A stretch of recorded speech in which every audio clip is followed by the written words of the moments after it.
Welcome to the Mario Era, Chapter 106. Ciento Mario. It's a Mario. It's a schedule time. It's schedule time. Yes, it is. How many wins? How many wins? Cheers, boys. Cheers. Cheers. You know, I gotta go behind the curtain. Cheers. Oh, look, we're all good. We're all cheersing. Nice. I got on early. I saw Toast had already beat me to the punch, and I'm like, you know what? Let's go. Happy Whiskey Wednesday. Yeah. Even though this comes out on a Thursday. There you go. Yeah, I got this because we're going through the schedule, and this will play into the schedule reveal about halfway through. All right. Scoop, how you doing, man? I'm good. How are you? Okay, you look distracted. I was just reading something that Jacurri put out. He was on a podcast, the Motivation Pod? I forgot what it's called. He was on the Momentum podcast. Momentum, there you go. And he put something out. I'll read it. It's very interesting. I don't understand. It says, I appreciate being able to sit down with the guys at Momentum Podcast. As a QB and a leader of an elite team of exceptional teammates, coaches, and staff, I hold myself accountable for anything I say or do that may be received in a negative light, despite my good intentions of having open dialogue. We are all united, and I intend to continue to remain focused on being the best version of myself as a leader. I'm sorry, Okay. Who could have watched that and potentially taken anything negative from that kid? Well, so I haven't even seen it yet. I went. I haven't and watched saw the that whole it was, thing, but it's like an hour and 12 minutes, so I didn't have a chance. But someone said that he addressed his season and why he didn't suit up. Okay. Is that correct? Did you hear that? I don't know. part? I didn't hear that. Okay, so I'm guessing maybe that's what he's afraid folks might take the wrong. I have no idea. I haven't heard anything yet. So, but I look forward to listening to it. We love Jacurri. I will listen to it. Look, We've had him on. We've had him on numerous times. If you guys don't know Jacurri as a person or haven't listened to him in great length, he's an exceptional kid. Tremendous work ethic, a leader, well-spoken, thoughtful, kind. Like, he's just a great person. So I find it hard to think that he was negative in any light. But, you know, I mean, we'll find something to bitch about no matter what the issue is. Of course you will. I think there's something that he was advised on, because nobody goes on to a podcast to immediately release a written statement. So somewhere along the line, somewhere either from the University of Miami side, somebody on his camp took offense to something, right? I'm not going to be speculative, Scoop. I can't be Scoop, and I'm not going to be speculative. Either way, you don't go on, you don't come back out saying you want to do something. From the clips we've seen, from everything we have seen, there's nothing wrong there. I just saw it as an open, basically an open invitation, not to take the invitation if the Orange Bowl boys come calling. We have this propensity to get people to loosen up and do interviews in a particular way. That's what I saw. That whatever you do, Jacurri, don't go on. Don't have one of those. He's already been on. Well, actually, I actually disagree, Ro, because I think what I saw, that's exactly what that sort of pod was. They were on sofas, just chilling out, and I could totally see him kind of letting his guard totally down, and maybe he said something. He was like, maybe I shouldn't have said it. You know, got a little too comfortable. I have no idea, but I look forward to listening to it. So, you know. But, I mean, John, just give the kid a break. Yeah. Do you, buddy? We got bigger things to worry about, bro. Kid. They dropped the schedule. Yeah, they did. Oof. How many wins we got? Let me go see. More than the Gators. More than the Gators. We're going to go through it. Did you see the Gators month of November? It's so amazing. We're going to go through the Miami Hurricanes, but I haven't been on Twitter. So Harbaugh's out? Yeah. Harbaugh's out. Harbaugh's with the Chargers. He's with the Chargers. Smart man. Yeah, I saw that they're you want to line yourself with Herbert. Their top target is Sharon Moore. Yeah, the DC. Yeah. Promote from within. He would turn it down. Right, but all that matters is that portal opens up on that team now for the next 30 days. What a shit show. It's wild, isn't it? Mm-hmm. You're so good that your coach will leave and you will be decimated in the portal. Yeah. All right, I got a question because we just talked about Harbaugh. Who's going to take the bigger step back this year? Alabama or Michigan? Both teams that made the playoffs. I say Michigan. I have Michigan all day. I have Alabama. I just think, listen, Harbaugh got to a position where he won you one national championship, and it's the Big Ten. I feel like the Big Ten nowhere near as competitive as the SEC. I think if Mr. Washington himself comes in and wins one national championship in 4 years, he still might be considered a failure. If he wins 1 in 5, 1 in 6, 1 in 7. Will be. DeBoer, that's not what you asked. That's not what you asked. You said was going to have a bigger step back. Yeah, a bigger step back. DeBoer's 104-12. He's won everywhere he's been. Now, granted, Alabama is the biggest place he's ever been, but the dude, like a coach can coach. A coach is a coach. He looks to be like a coach. So I don't, whether it's as many national titles as Saban, I think you'll see Michigan with more losses during the regular season next year than Alabama will. I'm good at this. Let me hedge my answer. Let me 70%, we're going to 90% better than 75. Let me hedge it. They might not take the bigger step back, but in Alabama's mind, the trust fund baby fans, they're going to take the perceivable bigger step back. He might even win more games. Michigan wasn't at the mountaintop for very long. Agreed. Right? They just got there. Bro, Alabama fans are calling for people to stop tithing at church and instead give that 10% to the Alabama NIL. It makes sense to me. And they're saying if your church goes under as a result, there's other churches. Sure there are. Hey, listen. There's churches on every corner. We knew Alabama in a long time. Their Jesus Christ was Nick Saban. So come on, this isn't. They completely. They don't pass. Their Eucharist that they pass around at the Catholic denominations, their Eucharist has a picture of Nick Saban on it. It's like imprinted on it. They pass it does. You open your mouth. Yeah, your move, holy man. Hand or mouth. Here you go. Put Nicky in my mouth. put Nicky in my mouth. There you go. Oh, no. Write it down, Jenners.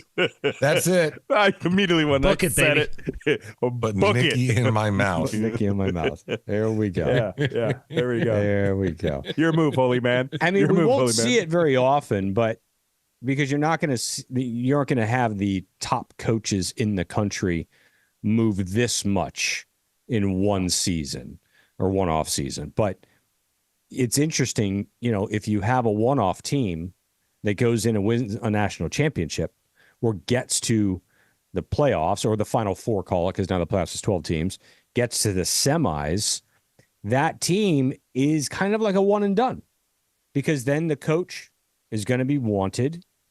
He's going to leave for a higher and better gig, and the team's going to be decimated in the portal. If a coach isn't long tenured, you're going to see this more often than not. I also found it interesting that 3 coaches who have won previous national championship at the collegiate level are no longer employed moving forward. You have Nick Saban, Jimbo Fisher, now Jim Harbaugh. So the list of people who've actually accomplished it and gotten to the mountaintop and won gotten smaller. Right? You got Kirby, you got Dabo. It's not a big list. Dabo's still taking nobody in the portal. It's his thing. It's always been his thing.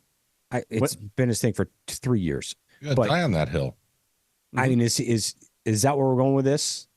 Like, I find it really. Put it this way. Put this into his personal life. Holy, he must drive his friggin' wife crazy because he's just a stubborn-headed son of a bitch. Like, how many portal sort of things is he doing in their personal relationship? Like, things that he just will not do. Yeah, you know what I'm saying? Put the toilet seat down. Whatever it is, but you just know there's more than just the portal. There's other things involved. He's that sort of personality. He's still married. What are Dabo Sweeney's non-negotiables? Right. Yeah. We didn't get him on. Yeah. Toilet seat must stay up at all times. That is a Dabo Sweeney non-negotiable. I bet he's got a urinal. He's got to have a urinal. Yes. She has a bidet. He has a urinal.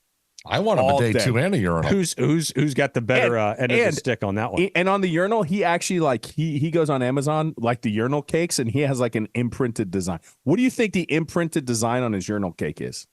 He's got to hang on. We have to determine what type of urinal. On? Hold on. Okay. Is this a wall mount urinal? Or is this this neck to floor urinal? No. God, that's terrible. Come on. That's the best urinal. Oh, it's awful. You could be so lazy on the floor, a ceiling to floor urinal. You don't have to worry. There's really no aiming. The worst issue you have is splashback. That's right. Getting on your shoes. Yeah, that's it. Yeah. I mean, can there be a worse issue? and pissing on your own shoes? But I asked the question: what logo does he have on his urinal cake? What is he constantly taking aim at? Taking aim at something. ACC. Yeah, that's true. Maybe the Gamecocks. I mean, they're against Clemson. Gamecocks would be a good one, considering. Yeah. On a picture of Trevor Lawrence because he's sucked ever since he left. Oh yeah, that could be. Pettiness. Pettiness. The portal. Yeah, The portal. Yeah. The portal. There The you image go. of the portal. Nice. Big P. Big P for P. So we talked about it earlier. This is the Florida Gators, not their whole schedule, just their schedule in November. They have 5 games. This is their 5 games. Starts off November 2nd against Georgia. Then November 9th against Texas. Then November 16th against LSU. Then November 23rd against Ole Miss. And then finally November 30th against Florida State. How many of those games were on the road? When is he getting fired on Who that? cares? I mean, I know we brought it up, right? We brought like a month ago or 2 months ago how bad that schedule was. That you like saying that like that makes my eyes like water. No, it's a coach killer. That is. Maybe he just quits before then. Like, bro, they like, couldn't have I don't fired him want this year. anything to do with this. They couldn't have fired him this year because no good coach is going to take that gig with that as his first year schedule. Right. No way. With Graham Martz as your QB. What a nightmare. Yeah, that is so true. Like, if we fire him now, who's going to want to take this schedule? Yeah. Nobody's dumb enough to do that. No one. You can pay somebody $25 million a year, and they're like, you can get Randy would take it. Randy would take it. Oh, Randy would take it. Randy. But what you could do is use that in a different narrative. Go in there, get waxed all year, and then you're at least guaranteed a second year because you know it's looking up. Couldn't be any worse. Couldn't be any worse. You know, the Miami Hurricanes should buy urinal cakes of the team they're playing that week. They should. It's a good idea. Yep. You know, like, because FSU, They've got the urinal what do they do? Cakeless urinals, though.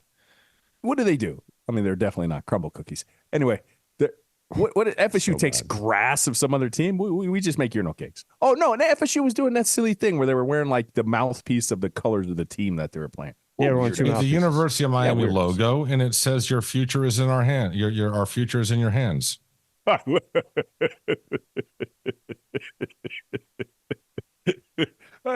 That class is not materializing until another 18 years down the road. I'm just saying, beware. Treat your boys with respect. Beware of your baby maker next time you go to the bathroom. Chomp. Chomp. Oh shit! All right. Do we want to break down our schedule?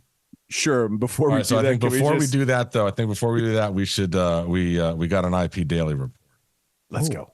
Let's pop that boy off. I'm IP Daily with my stream of consciousness. Dateline Miami, where the NCAA has granted Hurricanes tight end Cam McCormick a 9th year of eligibility, or as I call it, a wanky year. While some haters are taking shots, I think it's cool, especially for those of us who have been following Cam since he was blocking for Red Grange as a true freshman. Meanwhile, in Gainesville, the administration is painting a mile-long green line that Bayou Billy will most likely be walking by Thanksgiving. Oh, how times have changed. The Gators now have 3 consecutive losing seasons, which means they're 1 away from being Florida State. And let's not forget to give a tip of the cap to OHEAD. The Buckeyes have had an amazingly successful offseason. In fact, the only team that has spent more than them is the LA Dodgers. Lastly, what's going on at Alabama is just heartbreaking. The GOAT left the building, and now so are many of his players. The fan base is pissed. They thought these young men were loyal to the Crimson Tide, only to find out that unless Nick Saban is there, Tuscaloosa, well, is fucking Tuscaloosa. But the funniest part of this whole transition, this new Alabama coaching staff is basically Indiana's from 2019. Oh, that is exciting. Until next time, I'm IP Daily with a fun fact. In order to be hung like a horse, the average man only needs a 4-inch long penis. Congrats, Scoop. What? Look at. Cheers. Congrats, Scoop. What? What a parting shot. Oh, my goodness. Scooby. I don't know where it came from. I don't know. All right. Who knows? Speechless. All right. Let's hit the schedule, boys. 12 games. We've got some interesting features in this year's schedule. The first feature we should point out is that we will have 2 bye weeks. Okay. All right. We're opening up everything August 31st at Florida. No time, but I'm assuming this is going to be a primetime game. I'm assuming so. We just talked about the University of Florida's November schedule. Miami Hurricanes looking for some redemption. Week 1. Is this a week 0 thing again, or is this? No, this is week 1. Week 0 is FSU in Ireland against Georgia Tech, I think. Oh, nice. Roddy was phenomenal last week. Thanks for coming on once again. Always. That's a game, I think, where the pressure's not on the Gators. I mean, the Gators can lose every game, and perceivably people have already wrote them off. That you write off that building. I think the pressure's going to be on the Hurricanes week 1. They have to come in. Florida's not going to have a really good season. You just don't want to be in that game of musical chairs. The musical chairs for Florida is like, what team are they going to actually beat? Let's hope it's not the Miami Hurricanes week 1. You're going to have Cam Ward, still new to the system, not new to football. He's got a lot of experience. But let's see the synergy week 1 with Shannon Dawson. What can we come up with? What playmakers can we surround him with? We have Cam Ward. We have Cam McCormick 9 years, so that's going to help us. That's going to pay some dividends, of course. But we'll see. I think the pressure's on the University of Miami week 1. Yeah, totally agree. I mean, if we don't beat Florida week 1 with Cam Ward and what you've spent speculatively to get him here, and you don't go to Gainesville and don't win that game, whew, it's going to be loud. It's going to be really loud. Listen, it's going to be loud at the game. Like, this thing terrifies me. I don't care how bad Florida looks. They don't have, now they've been awful recruiting classes, and it's going to be Gainesville. That place sucks to play in. It's going to be night. They will not have lost a game yet. So there'll be as much optimism around them as there will be most likely the entire season. And so it'll be sold out. It'll be packed, it'll be sold, bro. absolutely. It's going to be tough, dude. Like, so I'm just, yes, we better go in there and win, but dude, I've been watching this for 20 years. I'm not guaranteeing it. No. Not guaranteeing anything. No. Now I'll guarantee not that week 2. I'll guarantee week 2. What do you got? Roll, please. FAMU. Okay. Yeah, I'll guarantee week 2. Good there. Now, I think the bigger storyline come week 2 is when we're up really big and you take Cam Ward out of the game, who's going to be the number 2 quarterback? That's what the offseason's for. The competition. Yes, sir. I'm good with whoever it is, whether it's Reese, whether it's JB, whether it's I don't care whoever. Yeah, it we is. forgot about Puff Give. Yeah, Puff Daddy. I mean, you so didn't, I don't but care. I did until about three seconds ago. And remember, he's got 2 years left. Team. Right. Mm-hmm. So, yeah, you've got Puff Daddy, you've got Jacurri, you've got Emery, who everyone thought was the next guy, considering how they touted him into that second role, and then as a starter against FSU. It's going to get dicey. It's going to be fun. It's the way it should be. Yeah. Some serious competition going to be going down on Green Tree behind Cam Ward, because everyone knows that Cam's only here for a year, man. This is all to be the heir apparent. It's huge. This is a strong quarterback competition coming in for the University of Miami Hurricanes. Way stronger than it was last year. Imagine what it was 3 weeks ago. And before even Reese committed. Exactly. It was no competition. Exactly.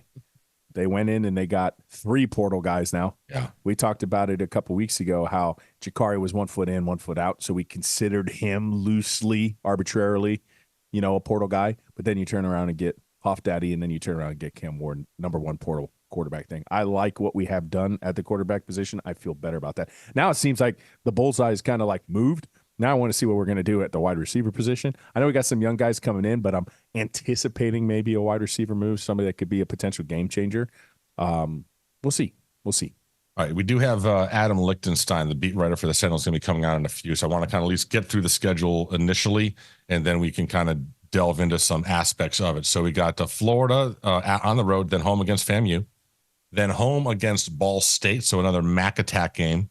Then Scoop, we're going on the road. This, I don't know how I feel about this game, and at USF. This game also is going to scare me a bit. I got thoughts on this game. Scares, if I'm a Canes fan, scares the hell out of me. Yeah. 2 years under Alex Golish's system. Got them dudes playing. They're balling. And Dyke over there now too. DeMarcus. You saw what they did to Syracuse in the bowl game too? Yeah.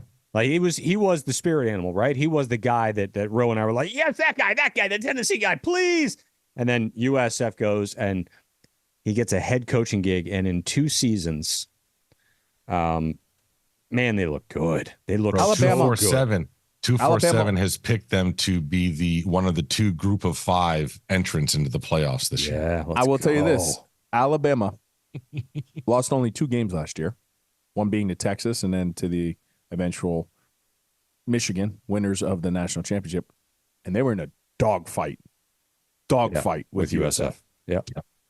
It was earlier in the year, but USF had them on the ropes, dude. It was 3-3 late in that game. We were riding off the Crimson Tide early because they had just lost to Texas, and then they played USF close, and then we were writing off Tommy. And then you see USF at the end of the year, and you're like, maybe USF's pretty good. Yeah, spirit animal. We will come home from USF. Game 5 opens up ACC play at home against Va Tech, who returns their entire offense. Welcome back. Okay. They finished the season strong too. I think they won their bowl game. Everybody did. Yeah, well, not us. Not everyone. All right, so then we have our first bye of the season. I'm sorry. No. Then we go at Cal. So here's my worry, bro. My nightmare scenario is that this is a 12 noon game on the ACC network, and it's a 9 a.m. start out west. No, it can't be. No way. ACC, bro. They have certain windows they have to fit all the games in. We don't have a late window at 10 o'clock. Have a 9 a.m. game on the West Coast. ACC doesn't care. They'll do it on purpose. Can we relegate that week? Oh my God. do something. I'm going to have to do some research now. I didn't think I was going to have to do research. Now I got to research before we do any predictions on this stuff. Yeah, that's game 6 at Cal. So then we have our first bye week before we go to Louisville. And I'm looking forward to Louisville because I'm going up for that game with some of the boys, and we're doing a bourbon tour for a couple days beforehand through Kentucky. Nice. Good job. Fuck yeah. Buffalo Trace. Let's go, baby. All right, then we got October 26th, Saturday, home against Florida State. So hold on a second. We got a bye week, then at Louisville, and then the next week is FSU.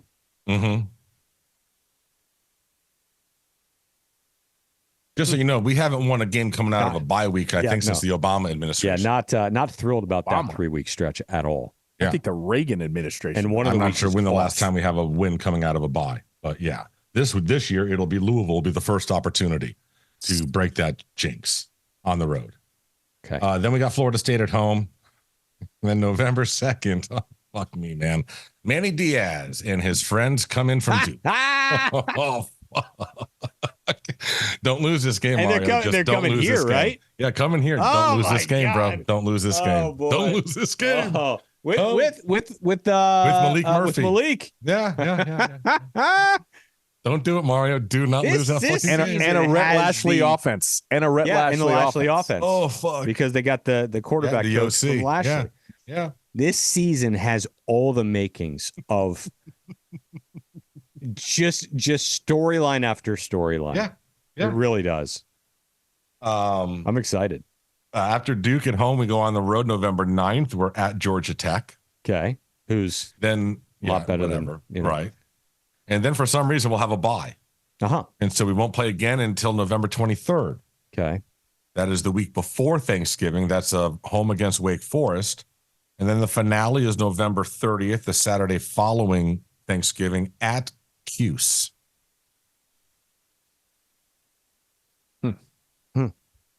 So there you go. 2 byes, which is great because if history proves, that's 2 losses. And that's not even 2 of the big games coming out of, Louisville is kind of. Oh, my God. Yeah, so this is fascinating. It is fascinating. That's a fascinating schedule. It is. I'm not going out of the record for wins and losses for any of them. I'm not either, but it doesn't off the top of my head. It doesn't look good. I mean, listen. I know I saw folks already saying 5-0 is the only acceptable start, and I'm like, are you on crack? Like at Florida, at USF, and Vatech? Like really? 5-0 is the only acceptable outcome? Okay. I would be happy. I'm gonna be honest with you. I'd be happy with 3-2. Bro, that USF game is going to be prime time in Tampa. 100%. I'm going to have to go to that. When does Tampa open their stadium? Lucky bastard. Not for a couple years. I don't know when that's opening. Yeah. Not in time for... They play in a good stadium, though. The Bucks. Raymond James. Boo. Yeah. But it'll be packed, bro. It'll be packed. It'll be packed. Like I told you, 24/7 is picked to be one of the playoff teams. Yeah. Like there's a lot of optimism right now around that program in Golish. Like it's exciting. It's exciting. It's exciting. I'm excited. Let's go. What jersey do I wear? All right, so let's take a quick break here, and then we're going to come back with Adam Lichtenstein, the beat writer of the Sun Sentinel for your Miami Hurricanes, and oddly enough, I believe a Florida graduate. So we'll see how that whole thing works out for him. But first, we got to talk about our people. Scoop's wearing that hat. I mean, listen, if you don't get that hat, I can't believe that all of South Florida is not wearing that Bainch hat. I need one. That's this one? $29.99 right there. Let's go. I'll buy it. Yeah, with the tape. One with the tape. Okay, I see. I'll get it for you. I know where to get them. 981 roof, baby. 561-954-305. It doesn't matter. We've coined the term. We're good at stuff like that. It's blue tarp season. Blue tarp season is basically all year long, people, because in Florida, it's rainy season all year long. Okay? But especially during hurricane season, we know that happens. So that intensifies the blue tarp warning. But it's okay. We got you covered. You just call that number. And you call a certain person. Who do you call, Scoop? You call Paul. Hey, I'm Paul. Give me a call. Yeah, see? It's very easy. Huge. You call, you ask for Paul. Or Michael, or David, or anybody else who runs the ship. Mm-hmm. Mm-hmm. Didn't they have like an online, they had an online promo or something, like $150 off? What was that? Yeah. Just online promo, that's fine. Even tell them that the Orange Bowl boys sent you. So if you tell them that that OBB sent you, they've never told us this, but they'll give you $150 off. Okay, there if you go. tell them that OBB sent you. Perfect. The second part of that, in parentheses, tell them that you saw it online. Yeah, and the OBB tell them that Scoop said it. Yeah. Tell them the Scoop said it. Tell them Scoop said it, because that's how that whole thing works. Additionally, we got Scoop. Why is there why did the golf start on Wednesday? Because Torrey Pines doesn't like to compete with the NFL playoffs because you have the divisional championship Sunday. Oh, great call. Okay, so BTD dropped all the golf picks today. Actually, some of them yesterday. I was like, why is he doing this so far? I'm like, there you go. Okay. Yep. All right, but right now, I want to bring on a first-timer for the OBB podcast. He is the beat writer for your Miami Hurricanes with the South Florida Sun Sentinel, Mr. Adam Lichtenstein. Hello, sir. Hey, guys. How you guys doing? What's up, good, man? Now you can officially be an OBB alumni, too. It's quite the fraternity, Adam. Even though I never actually made it down to the Orange Bowl. Well, yeah, I mean, right. And are you a Gator, too? I am. Yeah, I did. But so don't hold it against me. So how does that work? We totally will. That's fine. You go following your arch rival for a beat gig. How does that work? Well, I have two answers to that. One might make you annoyed. The other is a normal answer. The normal answer is when I was at UF, like I got into the journalism school. I was on the student paper. And when I was on the student paper, they just beat it out of us. You cannot be a fan. You cannot be a fan, like to the point where we would get scolded. We'd get in trouble if like we posted on Facebook or Twitter a picture of us in like a Gator shirt or something. Like they really just beat it into your head. So after that, I kind of never was like as big a fan as I was like when I first got to UF. And then like when I started covering the Hurricanes, I was like, okay, cool. I don't, one, can't be a fan for just, journalistic reasons. And then second off, like I don't have time. Like I'm so focused on the Hurricanes that like I don't get to watch much Florida. Like I'm still interested in them. I still like to see what they do. I have a lot of friends. Like a lot of my friends are UF alumni. So like the group chat's always talking about what the Gators are doing, or how they're screwing up now. But so I still try to keep up with them a little bit, but I just don't have time to like be a fan and watch them. Like I'm at Hard Rock on Saturdays. I'm not sitting at home watching football like I used to. And then the answer that might piss you off is that when I was at Florida, I didn't really consider Miami like a top tier rival. Like they were down the list. You won't play us because you don't play us. Well, yeah, that's fair. But I did cover the 2013 game. Okay. When Florida came down here, I was at that game, and they did not look so hot in that one. But hey, we thought we were back to the top of the world. Al Golden with Tracy Howard, the pick six. Wasn't it that game? Is that game? Yeah, it was. Yeah. Their quarterback was what was his name? Jeff Driscoll. Jeff Driscoll, and that was the day he wore like a neon thong. It was like, I swear, was that when it was you like still had Charlie Weiss? No, Weiss was 2011, so that would have been. It was Muschamp's second to last year. And the funny thing about that is that I was on the student paper as a junior in 2012, and that was the year the Gators under Muschamp went to the Sugar Bowl. They were a play away from the national title game. So I come in my senior year, I'm going to cover the football team. I'm all like, heck yeah, let's go.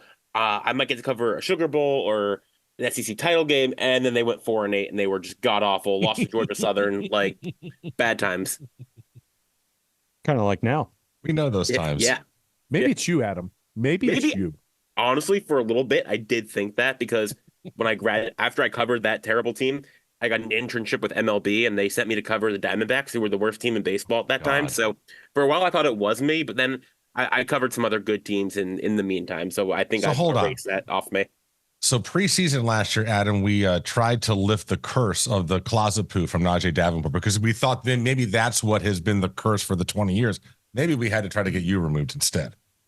Well, I hope not. Look, they got that. And is that a threat? Also, since I started covering the Hurricanes, since I've been on the Hurricanes beat, basketball team, Elite Eight and Final Four. Look at that. So there you go. So, all right, you're off the hook. You're off the hook. Yes. Which, by the way, you're listening to this Thursday. He gets a pass. Good road dub. They just pulled it off. Massive monster game from Norchad. So, good job. He's back tonight, I believe, or last night. Oh, yeah. He went off today. He went absolutely off. Best game as a Hurricane. So, really, you're going to wake up this morning to a Hurricane dub by the basketball team. Good job, Coach L. So, I don't want to get off the Florida thing too. Have you seen the Florida schedule coming up this year?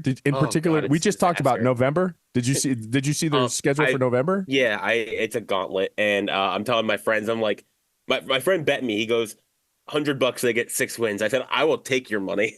Take your money. You should play them 10-1. Yeah. I was like, that schedule is brutal. We know a bookie we know somebody who can beat the bookie for you. We'll get that bet in. Yeah. So they're in trouble. I really don't know how much longer Billy Napier has, how much leash they're going to give him, but I'm not thinking very highly of them right now. Okay. All right, so flip that then. You're not thinking highly of the Gators, neither do we ever. I don't care how good they are. How are we thinking about the Canes going into spring ball, which is going to be here in, holy shit, it's the end of January. We're literally in February already. So you got spring ball coming up within probably 6 weeks or so. You now have added Cam Ward. You've added Puff Daddy. You got Jacurri to stay. And you have Emery, which probably won't do a whole lot in the spring, but still here as your next guy, as it was 2 months ago. How are you seeing everything and what you're hearing and everything that you're kind of doing your research on? How do you see the Canes looking going into spring? I'm pretty high on them. The schedule is not that hard. Schedules came out, today. It's not that difficult, at least, in my estimation. And with Cam Ward at quarterback, he is really damn good. He put up some great numbers at Washington State. He's a veteran guy. He's run air raid style offenses. I'm very, very confident in him. And I don't think he'd have come back to play for a crappy team. So I think he has a high estimation of them. So I'm buying into the hype early, and maybe that's the not being around Miami for 20 plus years in me, but I don't know. I just feel like this team has a very high ceiling, and with the 12-team playoff, I don't think that's out of reach. Interesting. No, now, when did that change? Because obviously we lost to Rutgers. So something in the offseason got you to change and drink more Kool-Aid. Scoop's not drinking any. I'm drinking some. I don't think we've actually established where Toast is in terms of his Kool-Aid consumption. Bourbon. And so am I. Cheers. But when did that change for you, Adam? Well, first, if I knew we were drinking, I'd have poured myself some good whiskey. Good. Cheers. That's what we're drinking. So yeah. I don't know. So like, I just didn't put any stock into the Rutgers game. I just don't. It's a bowl game. You know, you're missing a bunch of players. It's cold. Like, I don't know. It's the Pinstripe Bowl. I just don't put a lot of stock into it. Nothing. The Pinstripe Bowl didn't change the way I thought about anything, really. And even though the season didn't go as well as I thought it was going to go, after, coming off like the A&M game or something, I still think the program's on the right trajectory. Like, you look at the way the season went last year. They beat A&M, they beat Clemson, and those teams weren't as good as we expected, but they weren't horrible. A&M wasn't very good, but then you look at some of the other games, like they were in pretty much every game. They didn't get blown out at all, which is, progress from 2022. You're not losing to Middle Tennessee State again. So that's a step forward. You didn't play them though. Well, yeah, that's a good point. But they looked better. The lines are where, I think Cristobal wants them, and I think that's incredibly important for him. And if they just, I say this as someone who likes Tyler Van Dyke personally, if Tyler Van Dyke didn't play terribly for a month and a half, that team wins 8-9 games or more. Like, if they just had a capable offense for that stretch from October through like mid-November, they could have won a couple more games. They only lost to FSU by 3 points, or by 7 points, excuse me. They were in that North Carolina game, pretty much until like the second to last drive. They were in that NC State game. They just couldn't score. Like, all these games that they lost, yeah, they're L's, but they weren't out of those games. They were in those games late. And yeah, moral victories are whatever, but they were competent for the most part in those games. They just didn't have a quarterback for like 5 weeks, and you can't win without that. If you add Cam Ward, that's a quarterback. And that gives me a lot of confidence. I think like I said, I just think the trajectory is just on an upward slope. And I would totally agree with that. And I would think, and I agree what you're saying. I mean, that first year, there were games where this team quit in the second quarter, and we could name more than one of them. And it was ugly. You didn't see that last year. There was no quit the entire season. Even after the coaching staff kind of screwed them over in the Georgia Tech game, you could have seen guys wanting to jump off and not believe in them. They didn't do that. That didn't happen. Whether it was the leadership council or whatever that kept everyone in line, they stayed plugged in. And you would like to think that with the talent infusion we've seen the last 3 cycles, Adam, that this is year 3 now. It went 5-7, 7-5, now 7-6 after the bowl loss, but that this would be the year that you would expect to see a nice step forward. And when we say that, we're talking 9 wins, right? Like, that's kind of mentally where you're like, if you hit that number, then yeah, the crescendo is continuing, and you really can't complain. But you can't just go up by 1 game. I don't think year 3. No, I agree. I don't think 8's the number. Yeah, I agree. And I think, like I said, with the schedule, it's like, I think they're going to beat Florida. I know some people might think that it might be tougher up in the swamp, and maybe it is, but I guess I don't think highly of Florida. But you beat Florida, you have FSU at home, and then the next toughest game is Louisville, who's a good team at USF. USF's all right, but team. We think that's a sneaky team. Big Alex. We're scared of that one. Yeah, they're Toast said it earlier before you came in. They're like a max sleeper pick to maybe make the playoff. So we'll like on that level. So we'll see what happens. We'll see what happens. But and also, Adam, played Alabama 2 bye weeks. 2 bye weeks, and we haven't won a game coming out of a bye week since like Reagan was in office.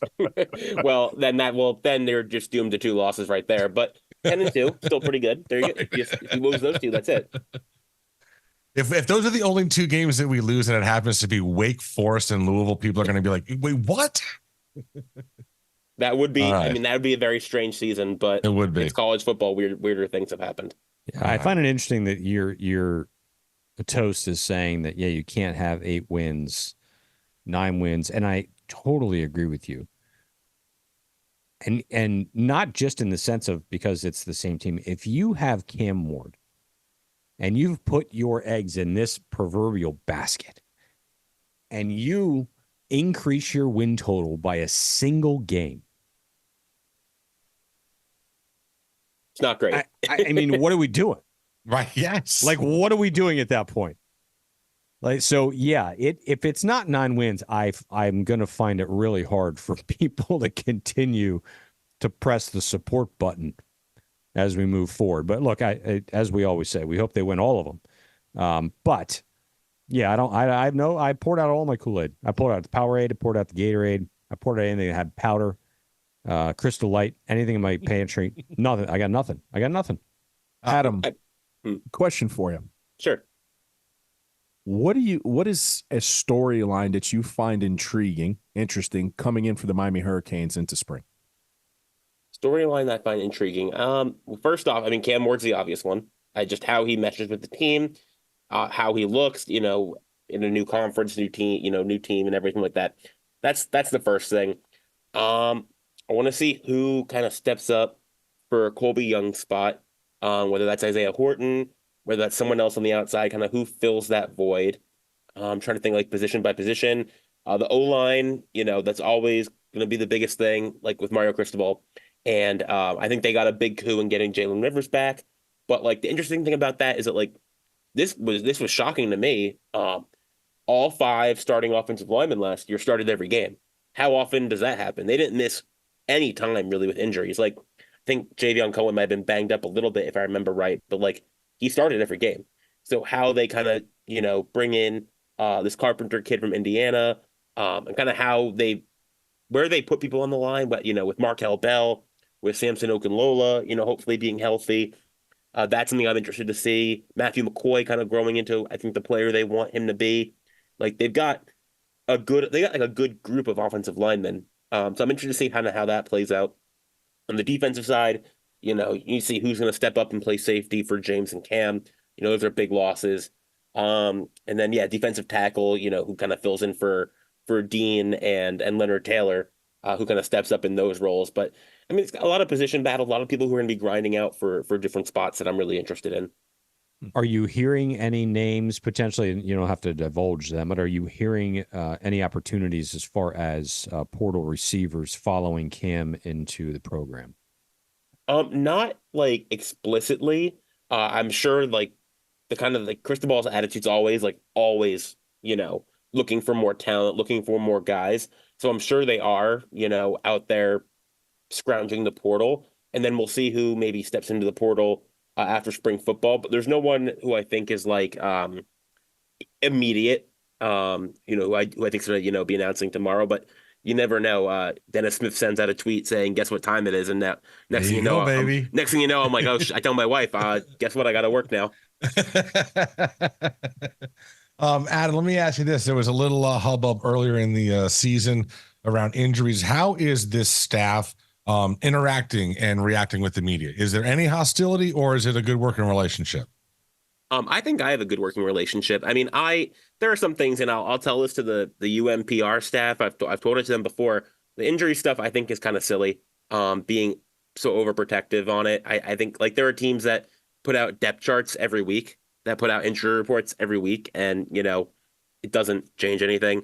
And I've joked with Mario about it. Like literally, I think it was after the Temple game, I asked about some players who got banged up, and he said something like, "Oh, we don't talk about that," and yada yada yada. And as he's walking off after his press conference, he says like, he's like, "Why are you always gonna be asking about personal stuff?" He's like, "I don't ask you about your personal life." I said, "You can. I love to chat. Like, I'm down to talk anytime." Like, so I think some of that stuff's overly. I think it's a little ridiculous. Like, but. And I've joked that with some of the older reporters. Like the Hurricanes were much better when they were totally open and reporters could talk to anybody, and all the stuff was out there. Like it didn't affect them, didn't matter. And that's when Mario was playing for him. Yeah, like that didn't affect anything. There are some Saban ruined him. Saban ruined him. Alabama ruined him. That whole structure. Mm-hmm. I think it'll end up one day, because of whether it's gambling interests or whatever, things will get more formalized where teams have to put out an injury report. I don't know. And as far as like media relations go, I like my relationship, where it's at right now with, UM staff. Like I think it's pretty solid for someone who's only been on the beat a couple of years. Like there are guys I'm going up, working with people who have been covering the Hurricanes for decades.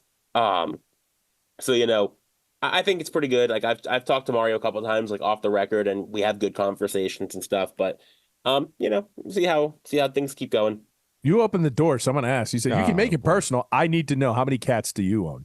I have no cats, but I do have a dog who is a special needs pup, and she's adorable and the light of my life. Well, that's awesome. What's her name? Her name's Melody. Nice. She's still right outside the door over here. Now we're going to bring you into pets. our world. Yeah, we have dogs all over the place. We're not gonna mention any names about the beat reporter, but we have a guess that a certain Miami Hurricane beat reporter, I'm sorry, I didn't mean to put that. She has at least 7 cats. I don't think she's a cat person. I don't think she's a cat person. What? No, hey, but Adam, I will say. Don't fuck this up for us. Sorry, but I will say. Susan's a very good friend of mine. She's an awesome person. I think she gets way too much crap. She's a great person. Like, she's super nice. So I think I've seen some of the stuff that people send to her. It's really unfair. She's a great person. Great reporter, like, doesn't always get the credit she deserves. Like, really good person. Oh, she got credit this year. She was nominated, and we applauded her. Yeah. Now listen. Besides the cat thing, it's all in good taste because I'm like, hey, listen, we think she owns cats. That's it. We're not getting you. We're not going to drag you into it. Here's the big picture. She asked questions that nobody else is willing to ask. Yeah, and that some of that comes with to ask. Yeah, well, that kind of comes sometimes with having been on the beat for a couple decades. Like, she's been around for 6 coaches now. What does she care? That's amazing. Right? You know what? Seriously. Okay. Adam just changed my mind. He just changed my perspective. After that many years on a University of Miami Hurricane beat, she is allowed to ask whatever the hell she wants. And maybe deep down, when she asks some of these questions, she is diabolically smiling. 100%. I think it's on purpose. Think the amount of coach speak answers she has had given back to her over 20 years. Yeah. Enough coach speak for many lifetimes. Oh my God. She must go to sleep just hearing it in her ears. So this is going to be kind of like a 5-question moment for Adam here. Adam, what is your least favorite coach speak expression? My least favorite. Like, you despise it. Like, what is something that's so overused? You've heard it on the UF side. Now you heard it on the UM side. It's a tough one. I'm like, there's so many. So many. There are so many. I'm trying to think back. Mario, I wouldn't say it's my least favorite, but one that I've kind of like. I mean, I've heard so many times, and I don't think it's wrong or untrue, but it's said a lot. Is Mario saying things like, just with honesty and transparency. You ask how are you dealing with something else with honesty and transparency, like we do everything, or how you do everything is how you do anything is how you do everything. Heard that a lot. And like, I don't think those things are untrue. It's just you hear it a lot. Yeah. I did. It is a motto. It's a crutch. It's a life motto. I did mention it to Mario, and he because I realized I picked up something from him, because I think especially last year, he would kind of like sometimes he'd like end like a sentence with like, come on now.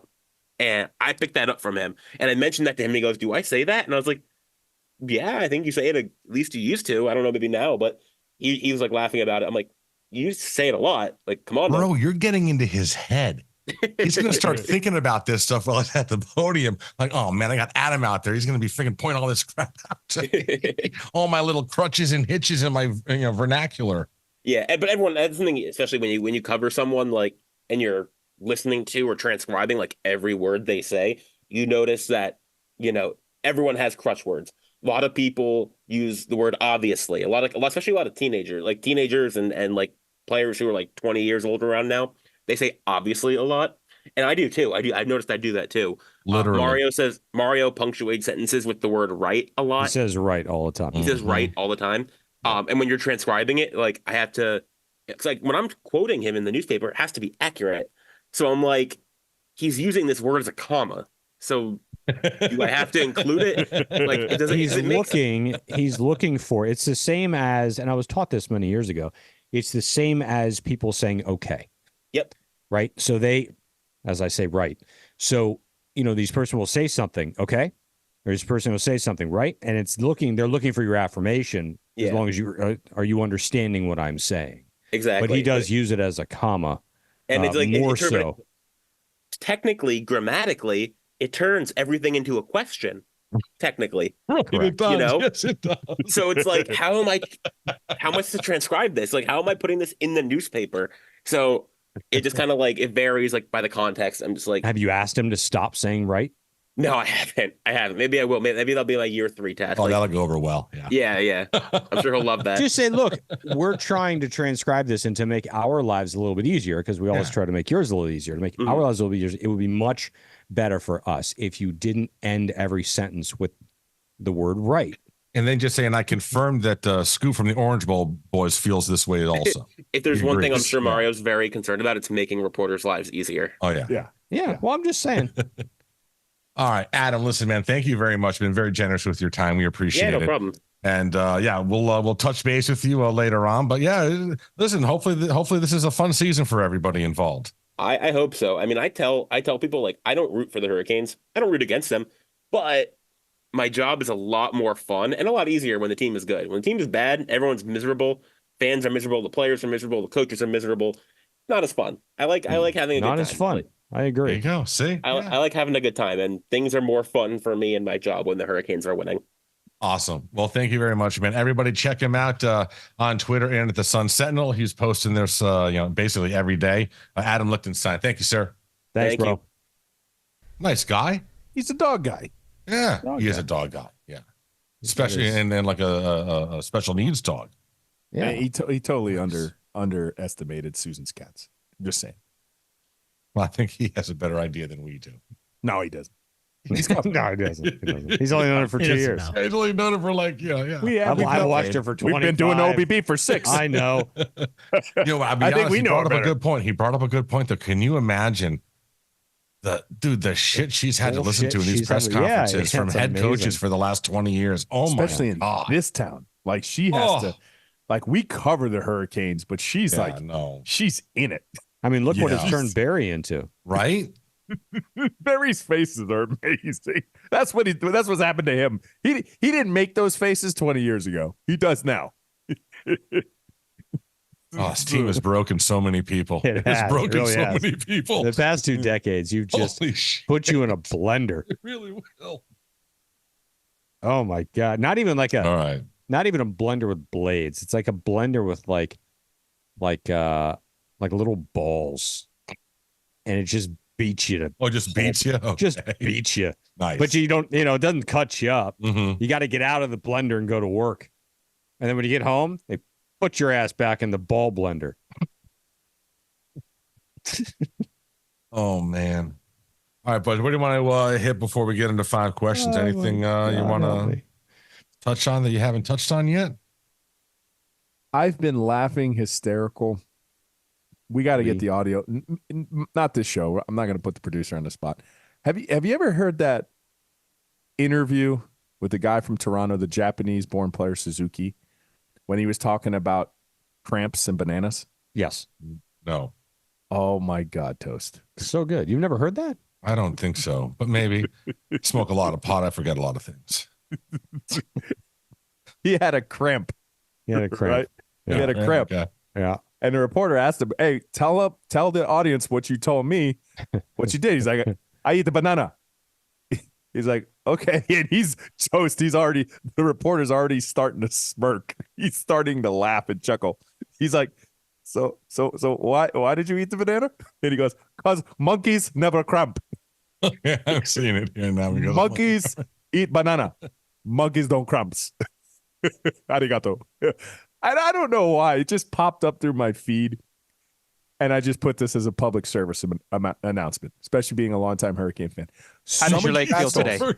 Feeling good. He's the best. What happened to you? What happened? Just crap. Just a cramp? Yeah, just crap. So you told me what can you eat to help you make you feel better? Bananas. Yeah. Why bananas? Monkeys never craps. Monkey never crap. Because a monkey every day bananas. 2. So how many did you have today? 3. How about 3? Oh yeah. So you no more cramp for you. I need 3 banana because monkey never craps. Perfect. Thank you. Thank you very much. Thank you very much. Thank you, Monkey never craps. Monkey never craps. Oh, God damn. Well, it sounds That's like awesome. he craps. But the reason why I say this, the public service announcement for being a long time. Some of you assholes online are wound up way too tight. Oh, you think? I'm telling you. Really? You think? This is So news do flash? yourself Like a it's favor. beyond Do comprehension. yourself a favor, please. Other than touch grass, go outside touching grass. Have accounts like that on your timeline that actually make you smile and laugh. Because if you don't, you're going to drive yourself crazy. Okay? Mm-hmm. Monkeys never crumbs. Monkeys Dude, never craps. Monkeys never crumbs. Two. You see what happened to our boy The Rock this week? Big week for The Rock. Ooh. So The Rock now owns the Rock trademark. Good for him. Like He was didn't have put enough on the money. board. He's now on the board of the company that oversees WWE and UFC. He was given the trademark The Rock, so he now owns it full and clear, all aspects of it. And then they also announced that friggin' Monday Night Raw now is going to be on Netflix. Saw that. Kiss your Let's go. kiss your Netflix turning into cable. Yeah, kiss your what is it? The commercial free Netflix goodbye. They got But to that'll have that somehow. Yeah, that'll have some commercials. Again, on my timeline, I just saw like the behind the scenes like episode of The Rock and Nick Foley when they had their I Quit match. You didn't win until you made the other person say I quit. Awesome stuff, man. Who won that? Awesome stuff. Oh, The Rock, but it was like they like kind of screwed Nick Foley like on the videotape, like I quit, and it really wasn't him saying it. Rock was like in his heel phase, you know how he was Yeah. like a heel for a little bit. So, but Rock was going back like what they were going to do, how they were going to choreograph everything. And you know, the cool part was like the sentimental part because Nick Foley had kids, cute kids, and they were little at the time. He's like, I just want you to know that Mr. Rock, even though it looks like he's hurting daddy, because these are little kids, he's like, Yeah. he's not really hurting daddy. Meanwhile, Nick's face is just bloodied and yeah, right. Yeah, he's not hurting daddy. Not at all. No. He's not hurting mommy. Right. He really loves mommy. Yeah, there you go. Daddy loves mommy. Daddy loves mommy. Same thing. I've told you guys. I think the TikTok more than anything else. I don't get on there very often, but there's a lot of wrestling stuff that comes through there, and it's fascinating. All this stuff that you just never knew, right? Mm-hmm. I mean, so Stone Cold has a podcast that he has a bunch of people come into the studio with him. You see him do his cold plunge? Yeah, Oh, yeah. That was hysterical. God damn. Yeah, I mean, he's just like over and over and over again. He can't handle it. Yeah. Oh, he did. For the second time he got in, Oh, and he did it. And then he's like, all right, I'm starting to get numb to it. He's like, I don't think I've ever been this awake in my life. But he has people come into the studio, and it's brilliant. And, you know, I mean, like Bret the Hitman Hart, right, who many thought was one of the top ever, right? He and Shawn Michaels were two of the, I think Shawn Michaels is still considered. And I don't get it. I guess he was just really, really, really easy to work with. Still considered the best wrestler of all time, like move wise, as far as like being able to move, being able to interact in the ring and whatever. But like Hitman Hart's career was ended by Goldberg, right? He took a kick to the face, and he said Goldberg apparently like hurt everybody because he was out of shape. He sucked as a wrestler. He was always hurting people, and he literally ended Bret Hart's career with a kick to the face. And there's like all these things from back then. You're just like, what? I mean, unbelievable. And then how, who did I just say? Shawn Michaels was Ric Flair's last match, and how he ended it with a, you know, his high kick. And that was the last time that Flair ever wrestled. And it shows you behind the scenes of them getting into backstage after their final matches. Like it's pretty badass, man. it is. Absolutely. And the fact that Love they that have song. all that footage Right. is even more crazy. I just found out that they released a Cliff Burton action figure, so I'm just buying it. Attaboy. Attaboy. Can't snooze on that shit, man. I'll forget about it. Like, oh my God, a Cliff Burton action figure. Let's go. For those of you unaware, that's the long dead bassist from Metallica. So, all right, you want to do 5 questions, Ro? Let's go. Let's go.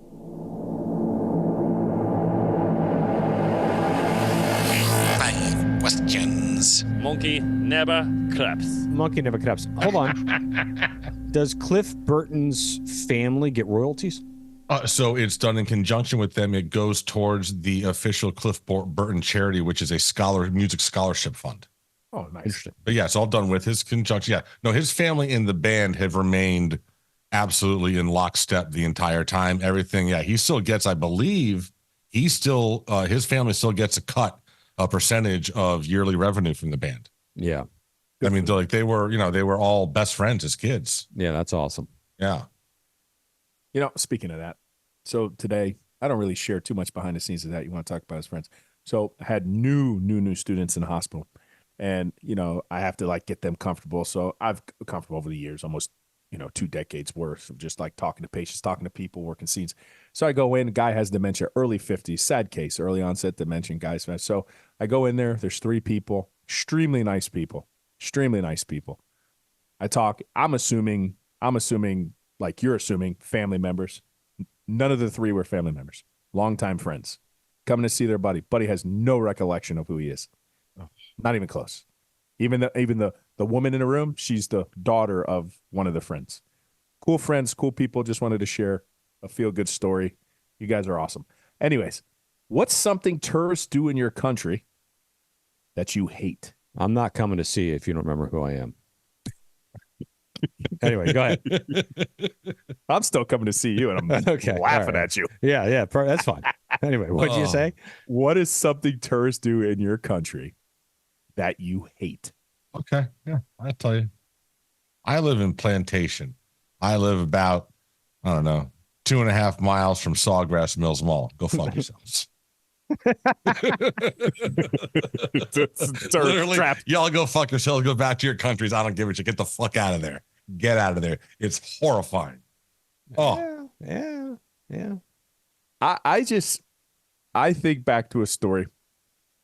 I'm learning how to do like tactical breaching from a SWAT guy from Switzerland.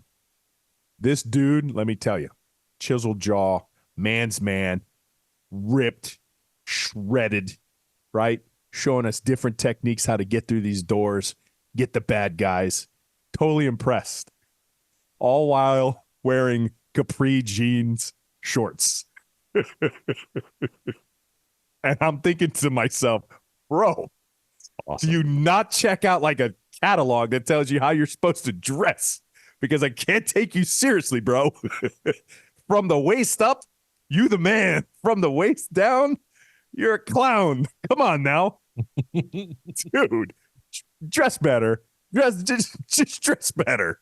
Switzerland's neutral. I thought they wouldn't. I don't think they'd have like aggressive people like that. It had like the shorts. It was like knee to the knees with the little slit in the side, like the little triangle. He had like sneakers on under. He had like jean capri pants. Little Euro man pants. That's awful. Terrible.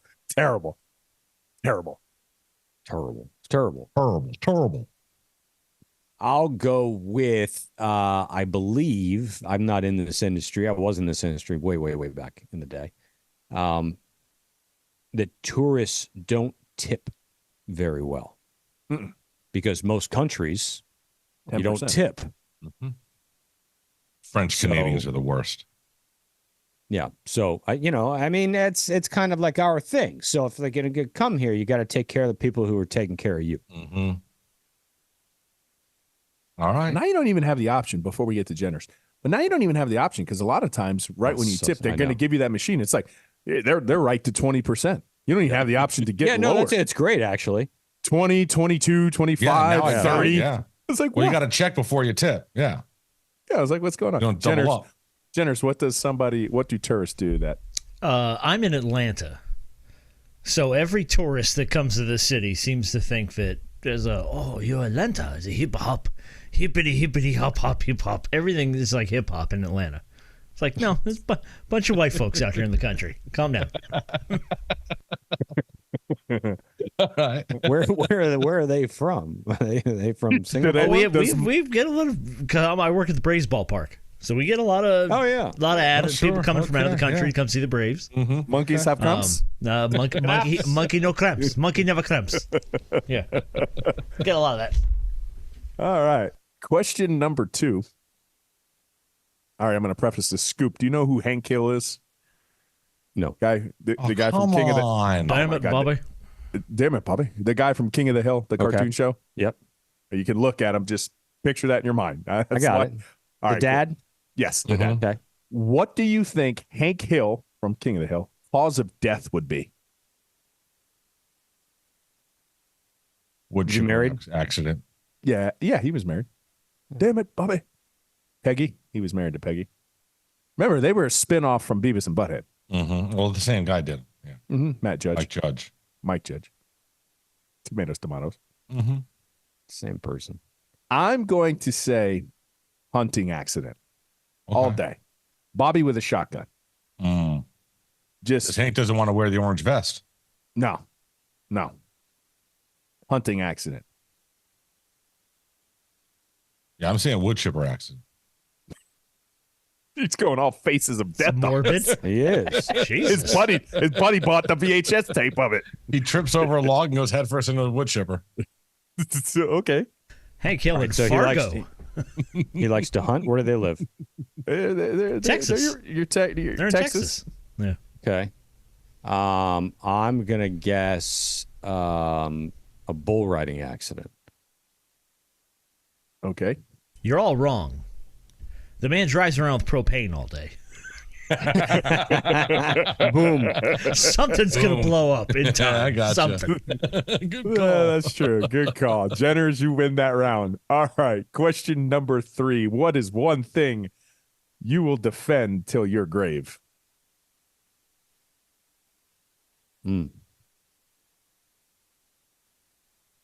Daylight savings time is bullshit. There you go. It's got to be something standard like time that. should be the time. Got to go with Changing is something like that. bullshit. It can't be family, kids. Yeah, no. So it's got to be like something like, Oh, yeah. Absolutely. ooh, Fucking changing my clocks, you motherfuckers. Yeah, I can't come up with a better one than daylight savings. That is The only one. You should never. Fuck yourselves. You should never. The only thing I could think of remotely close was Terry Porter's an asshole. Well, there you go. Obviously, that's a good one. That's a good one. Yeah. The ball was tipped. No, listen. His daddy should have wiped him off his belly with a sock. Sure. We'll go with that. Wow. Yeah. OH. All right. Oh. All right. What is the last song you'll play, Scoop singing, as the world ends before your eyes? What song am I singing? Yeah.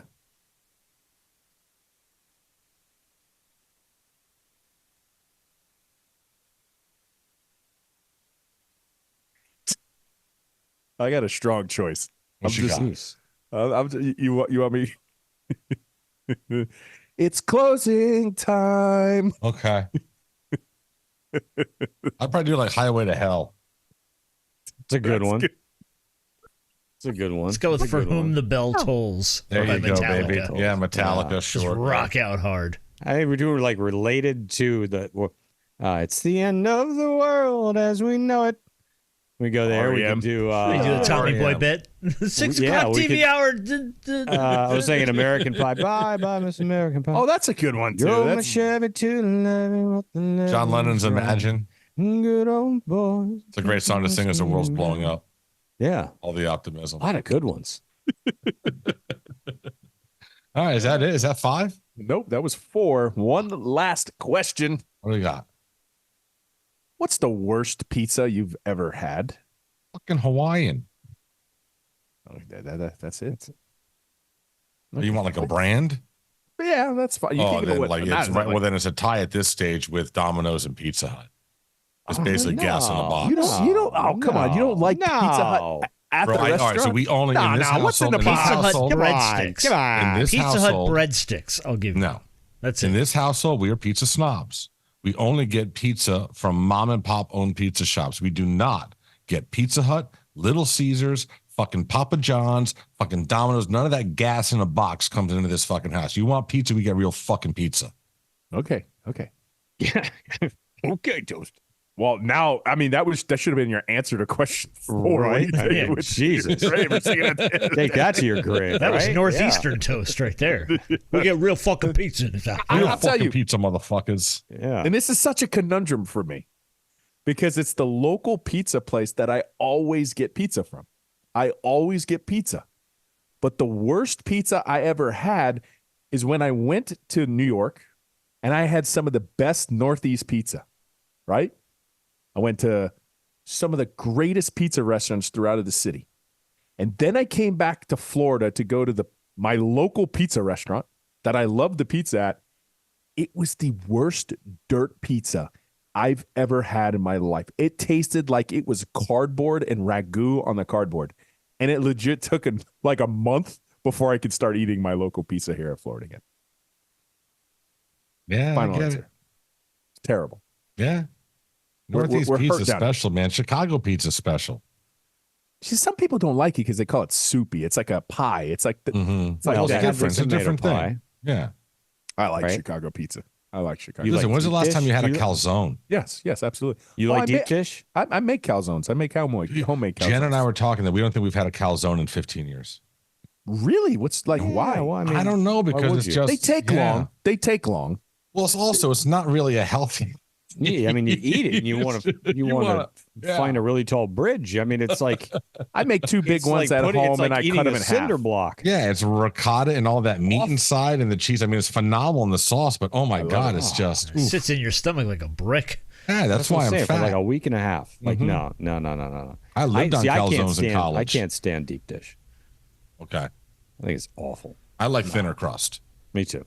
Yeah, I'm gonna go with normal, but a good deep dish pizza is sexy. But it's not though. It's like eating lasagna. So I made a lasagna. It's like a half pizza, half lasagna. My daughter sent it to me. She's like, "Dad, why don't you make this?" I was like, "All right, let's try it." I would take all of my pizza opinions back if I could get a Pizza Hut pan pizza circa 1985. Well, that's what I'm saying. You could still get them at a restaurant. They're hard to find. Can you? There's the one, yes, the one on US 1 and Federal Highway, right next to where my dad had a restaurant, Riptide, like right before 17th Street Causeway. There is a freestanding Pizza Hut. There's one up here too. You can't go on one of those like box Pizza Huts that's just strictly delivery, but they'll actually put it in a pan, make it in a pan, and deliver to it. Still very good. I Is bet it? that All is right. good. I haven't had that in. Do they give you the red glasses with the crushed ice? Oh yeah. No, not anymore. They tell you to like go over to a refrigerator and like grab your own Pepsi, really? dude. Oh You get a Pepsi free. How can you get a free Pepsi? You didn't even pay for it. man. Damn, I'll take a we tab. had a. Hey, you got to start a tab. You got to order something. right. We had a pizza place in college called Gumby's, Oh yeah, and it was disgusting. I've but heard it of was Gumby's. so good at 3 a.m. Everything's Right? I mean, good. they at were the only 3 thing a.m. open 24 hours or whatever, and it came with this dipping sauce. Scoop. What down in Riverfront when we played down there? When we were at Rock Stars? What pizza restaurant down there on Riverfront? Like The little place where they film but porn. the pizza. No, listen, the pizza prior to like 11 p.m. at night, prior to 11 p.m., it was like $2.25 a slice. Mm-hmm. But at 11:01 p.m., they jacked this shit up to It like was like $7.50 $9. Yeah. slice. Bro. they charged. Hold like, on, what's the pizza porn what was shop? that pizza? Did we not Yeah, know dude, this? that little pizza shop right there in the middle of those little bars next to like Tavern 213 and whatever and Dicey's or whatever, that little Yeah, pizza Dicey shop that Riley's was right over on there. that corner. Yeah. They used to film porn in there when it wasn't Shut open as a up. pizza shop. Yeah, Shut up. Know that? pizza porn. Shut Yeah, the it was in fuck up. New Times or whatever. They got busted. Yeah, Wow. front door. Mhm. And we You're right, ate though. at It was that place numerous $9 a times. slice at 2 in the Yeah. morning. After 11 p.m. because you were 2 in the hammered, morning, bro. you were trashed. It You was- didn't care. It was either that or the dude selling hot dogs down the street out of a friggin' cart. Yeah, so that's why you run a out pizza. of his trunk This $9 a slice pizza coming out of what's the name of that big place? The inside and outside where they had the Tarpon raves Bend? at? No. Capone, with a C. was way It was a off. C. On the corner, it was on Broward. Yeah, no, yeah. Chili pepper? Chili pepper, yeah. It wasn't chili Edge. pepper, but then it changed to something else. Yeah, club Yeah, it outdoor, was chili outdoor, Roxy's, whatever the fuck it and it is. was chili It was pepper. indoor, Yeah. outdoor. America's That's backyard. huge. Yeah. Yeah, but it was something between them. Yeah. I saw Breaking Benjamin there like the first time. You did? Yeah, I saw Mattis Yahoo there. I saw a whole bunch of bands there. We used to do band hits there all the time. Here's an embarrassing fact. We played there coming out of our last full demo with Pete Thornton, and we had rewritten one of our songs on the demo called "Letting Go," and it was our first live show, and it was there. It was inside. It was on the big stage inside, and Atlantic Records was in the building, and I completely forgot the words to the newly rewritten track. Yeah, it was Stay Hot. Boy, I fucked that up. Stay Hot. It was the first time I was like, we had totally rewritten it. And it was like, oh my God. But yeah. And finally, worst pizza you've ever had, Jenners. Oh, it's got to be Domino's. Only because when I went to FAU, you could order Domino's pizza on your dorm food card. So we would just stand out in front of the dorm and wait for someone else's pizza to show up, and then just wave our little card and steal their pizza and bounce. And it was horrible. It was awful. Pizza and run? Oh, we would pizza and run all the time. Pizza thief. And we deserved it because it was crap. Sure. It was horrible. Oh God, Jesus, poor drunk person doesn't get their pizza. Pizza dong ditch. Put it this way: imagine how many times if we were still in college when you could do delivery, you would order something and then you'd wake up and it'd be there the next morning and you would have passed out. Right. There'd be sitting in front of your door. Yeah, there'd be wings, pizza, whatever. Like it'd be. You know how many scams? You know how many scams you could have kind of pulled? You deliberately have it delivered to a vacant dorm, but you just happen to be there. Hey, what happened? Oh, this guy's not here. Yeah, man, nobody lives. Oh man, I'll take those pizzas for you. How much you want? There you go.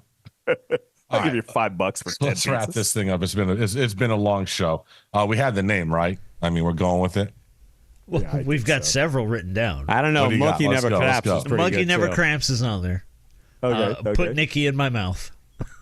Which is a strong entry. You got to go put Nicky in my mouth. Congrats, Scoop.